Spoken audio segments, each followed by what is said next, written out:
All right, we are live. What is up, fight nerds and dirty gamblers? I am Erik, and this is Erik Bets Fights.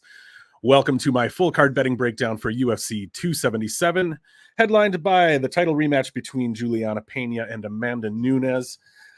Thanks for bearing with me today, folks. This is going to be a weird episode of the show. This is going to be like the quickest breakdown video I've ever done, simply because I won't get into the details too much, but y'all know, all those of you who've watched me for a while anyway, know that I do a lot of content creation. I do a lot of tape study, but I'm also just a regular guy who has a family and a full-time job and stuff. And I also am a neurodivergent human being who has a really hard time, managing my time and managing my life and being organized. So I'm still trying to figure out like a schedule that works for me as far as like setting alarms on my phone. And like when this alarm goes off, I need to do some tape study. When this alarm goes off, I need to record this video, etc., which might sound like a lot, but that's the kind of thing that works for me. Otherwise, I just lose track of everything. So anyway, my point being that my wife needs to use the office for a meeting in 33 minutes. And this is the only time today that I've got to get this video done. So it's going to be a little bit rapid fire style. First, we're going to do a very quick recap of my bets from the last card, UFC London. Oh, whoops. I was going to share my screen. I was not as prepared for this as I hoped to be. Just 1 second. There we go. Hopefully you can see that. I'll do a real quick breakdown here. Obviously, this was a really chalky card, so I ended up doing a lot of parlaying. I think a lot of people did. The only money line plays I had were Paddy Pimblett and Volkan Oezdemir, so obviously those two both hit.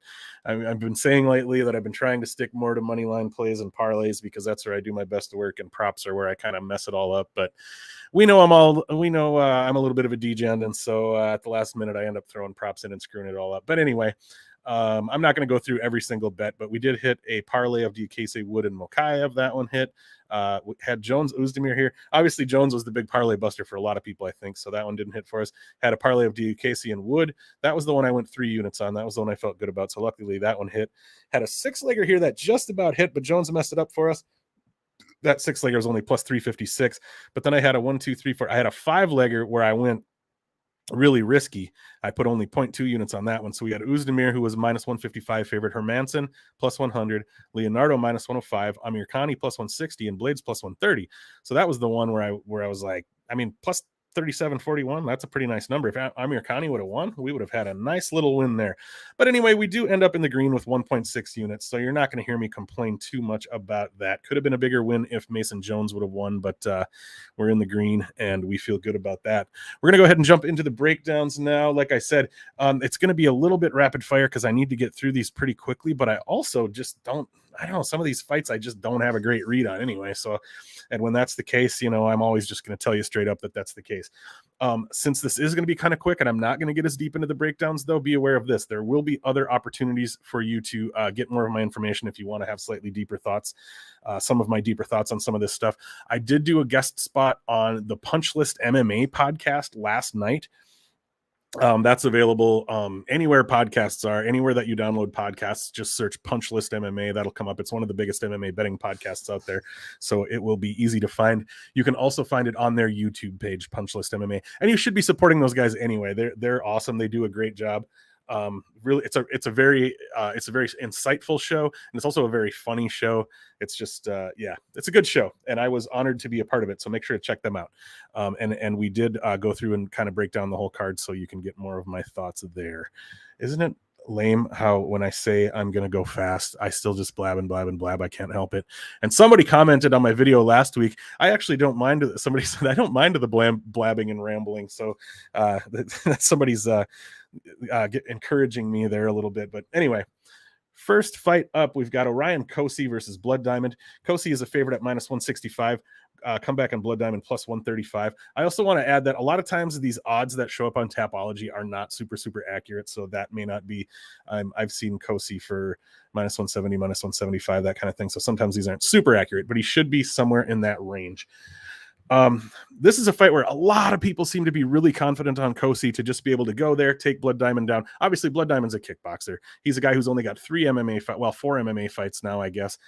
Doesn't seem to be a particularly well-rounded MMA fighter. He's pretty much just a kickboxer who's fighting MMA. Not to oversimplify it, but and I posted on Twitter because I was thinking, like, am I the only one who doesn't necessarily think that Cosce's going to have that it's going to be a walk in the park for him?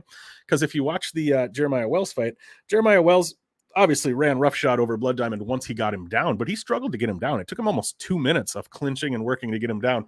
But then some people on Twitter pointed out to me, yeah, but Jeremiah Wells, he really just grabbed the body lock and was muscling it pretty much. It wasn't a terribly technical series of takedown attempts. And I guess I can agree with that.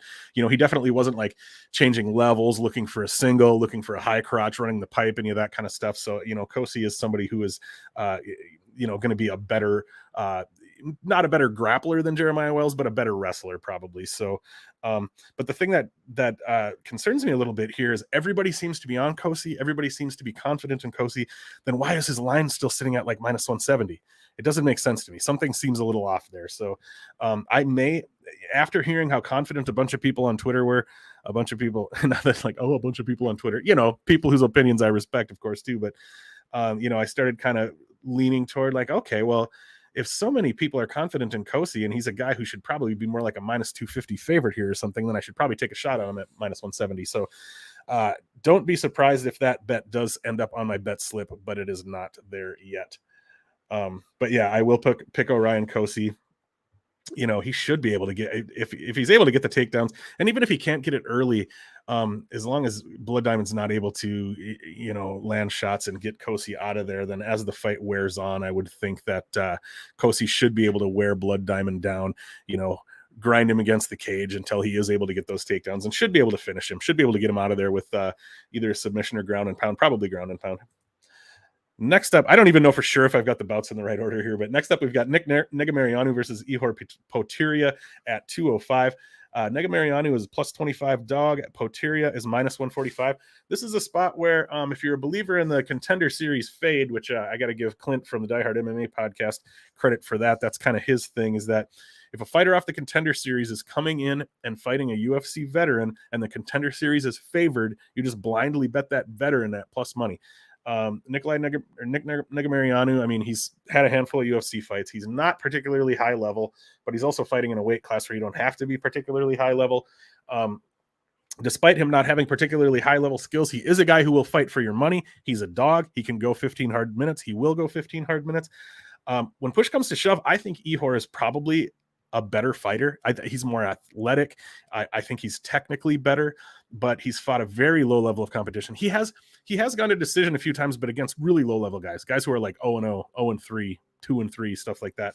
So it is a big step up in competition for him here. So this is a spot I'm staying away from, simply because if these guys had the same, like if Ihor was a guy who also had, 3 or 4 UFC level fights, I'd be Ihor all day, I think, because I do think he's probably technically the better fighter. But the step up in competition versus a guy like Negumereanu, who's comfortable in the octagon and who will fight hard for your money, it's a stay away from me, because it's a show me spot for Ihor Potieria. I just want to see what he's capable of against slightly higher competition. So I'm staying away from this one. As far as a pick, man, I don't know. I can't remember who I picked on Punch List yesterday. I'm going to pick Ihor. I think Ihor gets it done. Next up, we've got Ji-Yeon Kim versus Jocelyn Edwards. Ji-Yeon Kim, small underdog at +115. Jocelyn Edwards at -140. This is a spot where I do sort of feel like the wrong fighter is favored. I think Ji-Yeon Kim is the better fighter. I haven't bet anything on this yet. I will have to bet it for the She's a Dog project, which if you want to check that out, you can go to betmma.tips/She's a Dog, and dog is spelled D-A-W-G. So it's just SHESADAWG. For that project, what I'm doing is I'm blindly betting every underdog in every women's UFC fight. Doesn't matter who it is, doesn't matter what the line is. I'm betting the underdog 1 unit just to track over time whether that ends up being a profitable angle. Because for the first half of 2022, it was. I pulled the numbers and crunched the numbers, so to speak, in a spreadsheet. And if you had blindly bet the underdog in every women's UFC fight from January 1st to the beginning of July, you would have been up. If you would have put $100 on each one, you would have been up like $982 or something like that, almost $1,000. So it has been a profitable angle so far. Anyway, I think Ji Yeon Kim. One thing to note about Ji Yeon Kim, she's 5'7", but her reach is 6 feet. So she has an excellent reach for her size.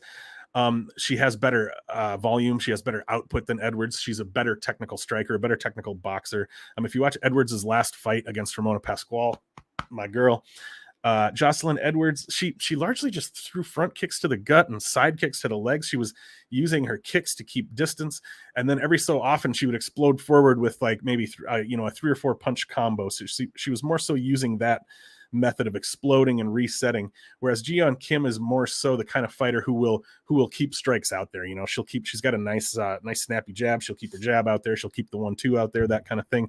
So I do lean Ji Yeon Kim here, probably by decision, but it's not a fight that I'm betting except for the She's a Dog project because I'll have to. But anyway. Next up, we've got Michael Morales versus Adam Fugitt at welterweight. Morales is a huge favorite here, -625. I think he's even up at -650 or higher in spots. Fugitt is +425 as the underdog. I watched some tape on Fugitt. I wasn't really familiar with who he is at all. I watched his fight versus Solomon Renfro, which he knocked out Solomon Renfro in 43 seconds, which sounds impressive on paper. If you watch the fight, it really wasn't very impressive. Fugitt has some striking skills. He has some power, but in that fight, he spammed left head kick, left cross. He's a southpaw, so that's his power side. The left head kick, left cross, left head kick, left cross. He did it like literally a dozen times in 40 seconds. It was weird. I did watch some of his older tape as well. He's got solid Muay Thai skills. He's also got some wrestling and grappling skills. He's a guy who has some solid skills, but I'm not necessarily convinced that he's ready for the UFC level. He's coming in late notice here. That said, I do think the number is a little crazy. Michael Morales does seem to be the real deal. He is pretty good, but he is only 23 years old. He's a little bit green yet. He still kind of makes some green mistakes. This is a spot I'm staying away from. If I was going to bet it, like if I could get a crazy, I haven't looked if props have dropped on this fight yet today. They hadn't last I checked, at least on my book. I use Bet Online for my props, which doesn't have as good a number for props as DraftKings and FanDuel. But since I live in Nevada, I can't use DraftKings and FanDuel, but that's another story for another day. If I could get like a big number on Adam Fugitt by KO, I might sprinkle it. But, I do think the line's wide, but Michael Morales should win here. He's the better fighter. And like I said, Fugitt has fought lower level competition and coming in on short notice. But I wouldn't hate a shot on like a KO prop for him or something. And it would be something I'd be sprinkling like 0.1, 0.2 units on just for the heck of it. But yeah, Morales should win this one. Next up, we've got Drakkar Klose versus Rafa Garcia. Drakkar Klose, pretty decent sized favorite at -225. Rafa Garcia at +185. I don't have a lot of thoughts for you on this fight. As far as a pick, I think Drakkar Klose by decision is kind of what I'm leaning toward here. I was interested in looking at his decision prop, but it was like -125, and I don't love that. I did just bet I don't usually like to bet a decision prop with a minus sign in front of it. I did it last week, I think, I bet Nathaniel Wood by decision at -150, which is one of my favorite bets on the card, and that one did hit, but I felt a lot better about that one than I do about Drakkar Klose here. But Drakkar Klose, he's the kind of guy who he can get a grinding style going. He can kind of push you up against the cage, wear on you, that kind of thing. He should be able to get that kind of style going here. Rafa Garcia is a guy who is capable of really, really explosive moments of offense at times. He has these explosive moments of violence. He's a guy who can get a knockout. He's a guy who can get a club and sub. But yeah, I lean toward Klose by decision here. But he's at that -225. He's at that odds range where people are going to be parlaying him, because a lot of times people just kind of, especially more casual bettors, they just kind of look at the card and they grab like, people in the like -200 to like -300 type range tends to be the parlay range, I think. So people probably will be parlaying him, but I'm not going to myself. Next fight in the heavyweight division, we've got Don'Tale Mayes versus Hamdi Abdelwahab. I don't know if you all have watched tape on Hamdi Abdelwahab. He is not good. He wrestled in the 2016 Olympics in Rio for Egypt. which cool. He was in the Olympics, but I can't imagine Egypt has a super, they're not exactly known for their wrestling programs there. I can't imagine they have super high level wrestling. Obviously a powerful athletic guy. If you look at him, he's bricked up. He throws heavies when he gets in there, but all the tape I was able to watch on him, he doesn't even wrestle. He comes out and tries to, and looks to throw big haymakers. I watched an amateur fight of his and he got taken down easily by like a scrub amateur guy. I can't remember the dude's name, Corey Newman or something like that. But a guy, who only had amateur fights and did not have a good record was able to take this guy down, this Olympic wrestler. And so, Hamdi, if he does, he's going to be, Tapology lists him at 6'3". There's no way it shows 6'2" now. Here. Okay, so they might have updated. I don't even think he's 6'2". Honestly, I think he's 6 feet, 6'1" maybe. I think when they square off at the weigh-ins, Don'Tale Mayes is going to be much, much bigger. Don'Tale Mayes isn't very good either. He's the kind of fighter who, if he was in any other weight class, he wouldn't be in the UFC. He doesn't really have UFC level skills, except arguably at heavyweight. But Hamdi Abdelwahab is going to probably come out. He's probably going to throw some big overhand rights. He might look to wrestle. If he does look to wrestle, could he take Don'Tale Mayes down? He probably can. Maybe. I mean, he's going to be undersized here, but even if he can take Mayes down, I don't think he's going to be able to hold him down for long periods of time. I don't think he's going to be able to dominate him or stop him with ground and pound. I think Mayes will be able to get back up.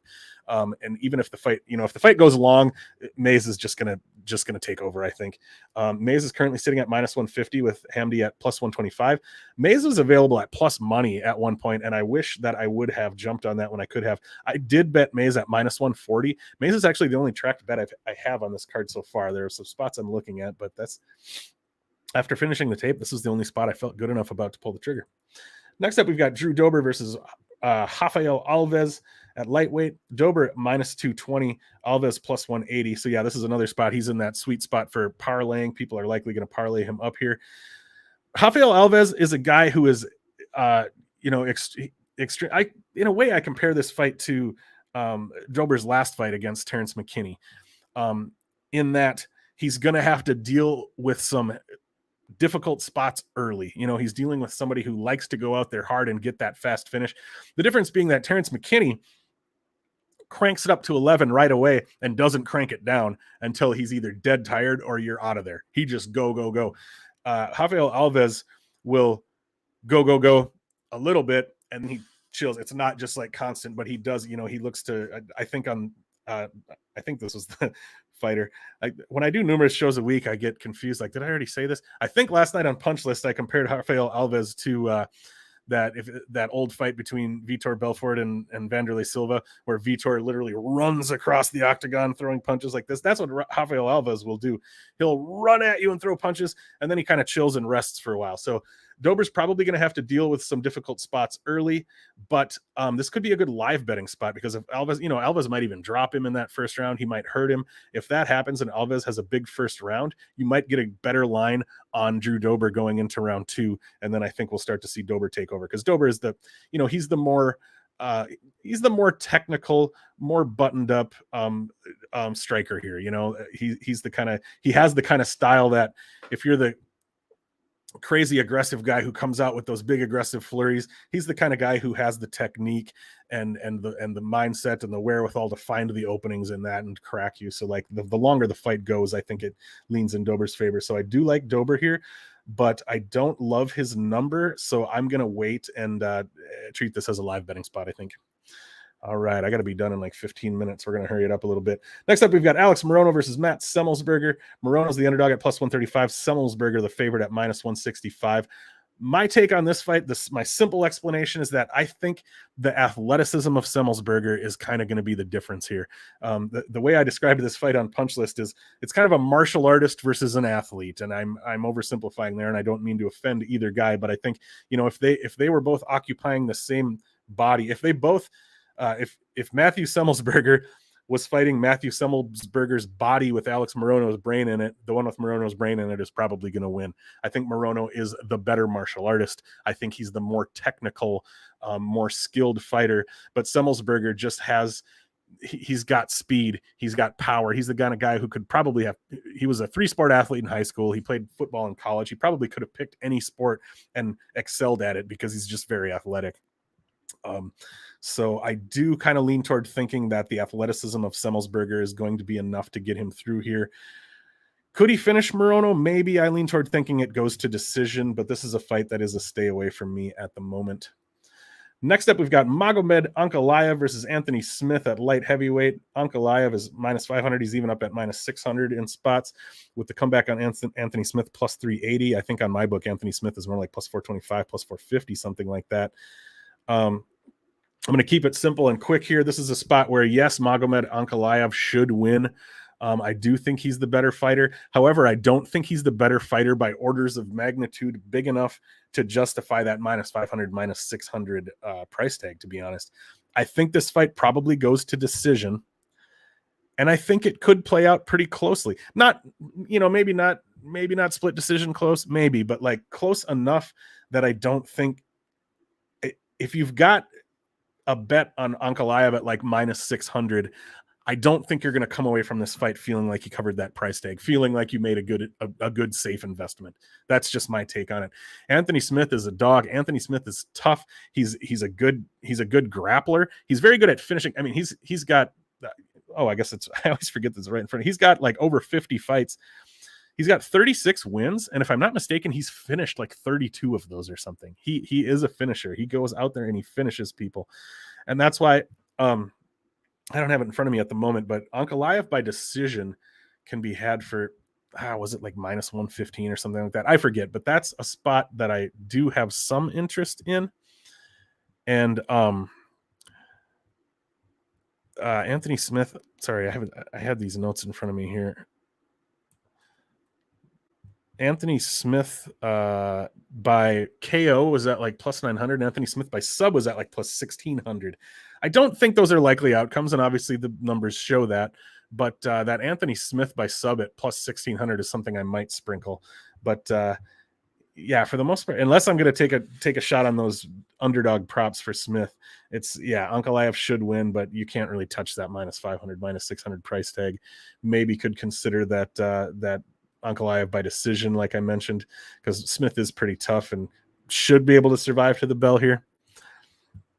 Next up, we've got Alexandre Pantoja versus Alex Perez, and this is a fight. I joked on Punch List that like when I watch tape on flyweights, I always have they're so fast that I always have a hard time getting a good read. Not always, but a lot of the time I do. I watch it and I'm just like, it's almost like they're moving so fast that I just like my old slow brain can barely even keep up with which guy is which. And I just kind of get like, I go into a daze and I'm just like, I don't know who to pick in this fight, but a lot of people are confident on Pantoja.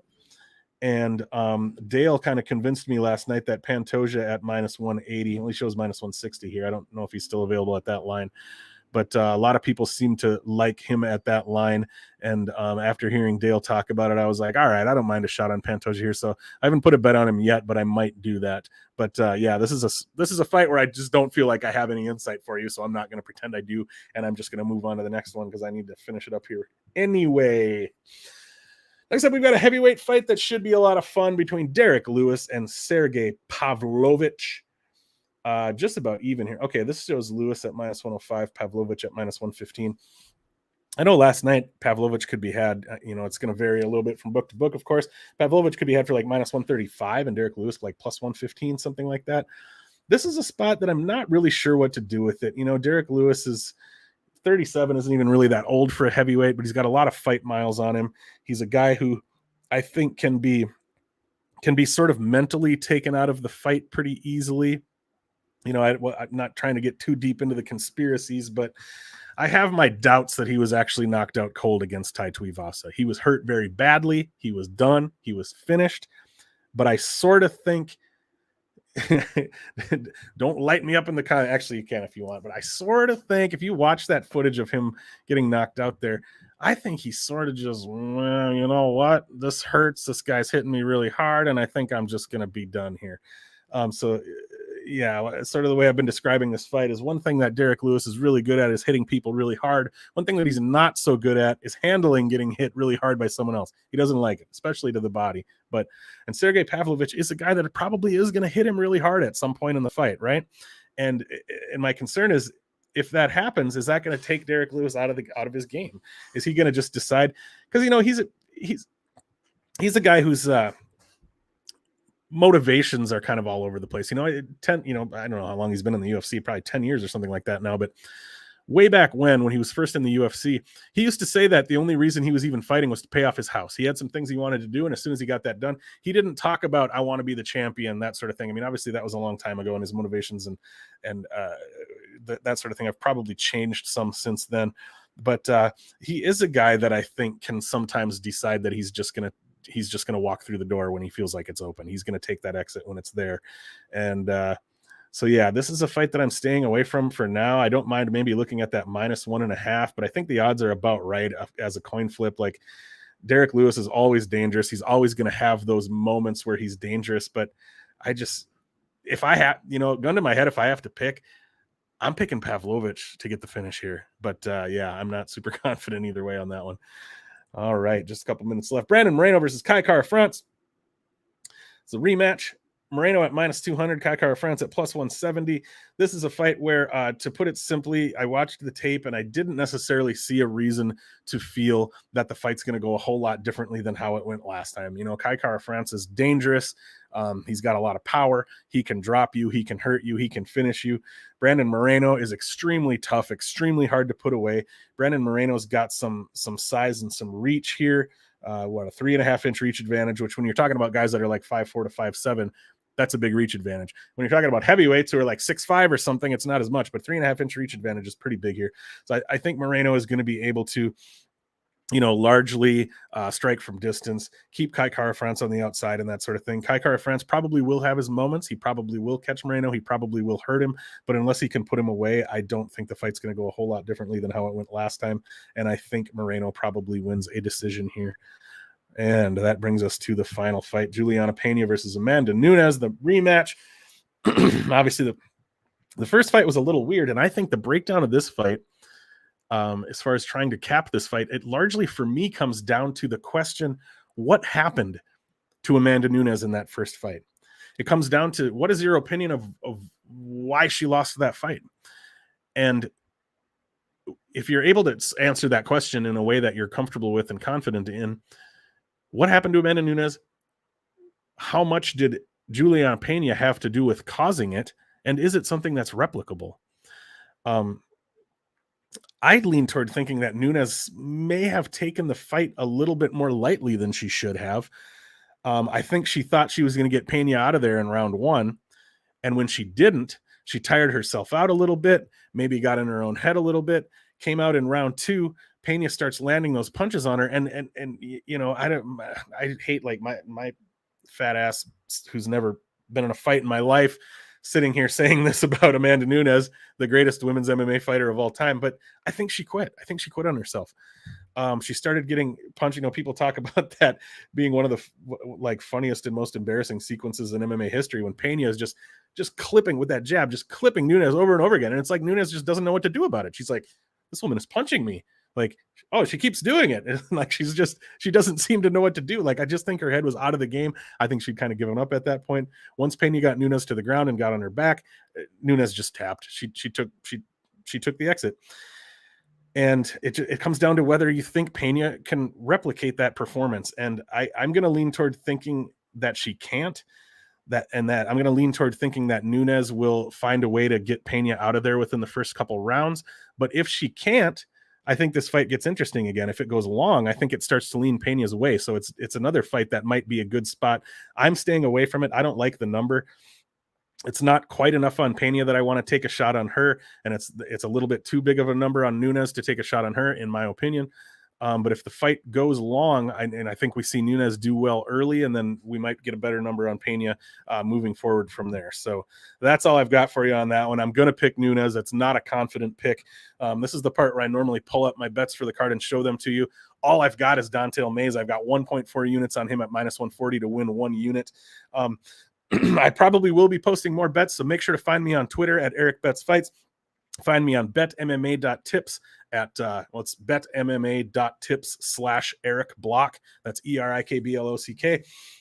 That is where I will be posting my bets, and my wife needs to use the room in just a couple minutes here to do her meeting. So we're going to call it right there. Thank you so much for watching the video, folks. Please give me a like.